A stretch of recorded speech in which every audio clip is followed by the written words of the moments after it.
শেষ ভাগে চিত্রধারণ গুছিয়ে ক্যামেরা ক্লোজ করল কৃষ্ণপক্ষ। সম্প্রতি ঢাকার উদরের নুহাশপল্লীতে মুভির শেষ কটি দৃশ্য চিত্রায়নের মধ্য দিয়ে মুভি চিত্রধারণের সকল কাজ শেষ হল। এদিন স্টারের ক্যামেরা হাজির হয়ে দেখতে পেল হাসপাতালের বেডে পড়ে থাকা রক্তাক্ত রিয়াজকে। আর আবেগঘন মুহূর্তে চোখের পানিতে একাকার রিয়াজের নায়িকা মাহি। অশ্রুসজল চোখে তিনি এগিয়ে আসছেন রিয়াজের দিকে, হাতে তারই দেয়া প্রিয় সে উপহার।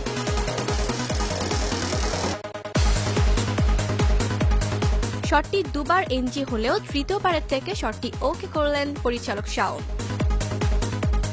সবকিছু মিলিয়ে আসলে আমি এই ছবিটা নিয়ে খুব এক্সাইটেড, কারণ এক্সাইটেড আবার অনেক বেশি চিন্তিত, মানে আমি খুব আতঙ্কে আছি।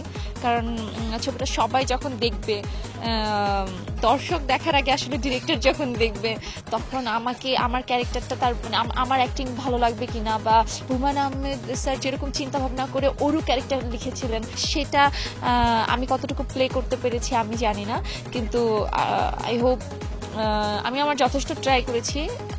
পুরোটাই আসলে ডিরেক্টর উপর ছেড়ে দিয়েছিলাম, এখন দেখা যাক আসলে আমার ক্যারেক্টারটা সবাই পছন্দ করেন কিনা, but I hope for the best.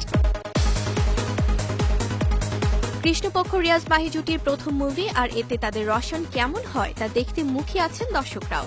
এছাড়াও বিভিন্ন চরিত্রে অভিনয় করেছেন চিত্রনায়ক ফেরদৌস, মৌটুসী বিশ্বাস, তানিয়া প্রমুখ।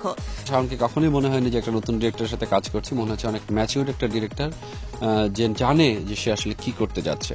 সো আমার কাছে মনে হয় কৃষ্ণপক্ষের যদি ভালো হয় তার পুরো 100% ক্রেডিটটাই শাওনকে আমি দিতে চাবো, আর খারাপ হলে সেই দোষ আমাদের, দায়বদ্ধতা দায় আমাদের।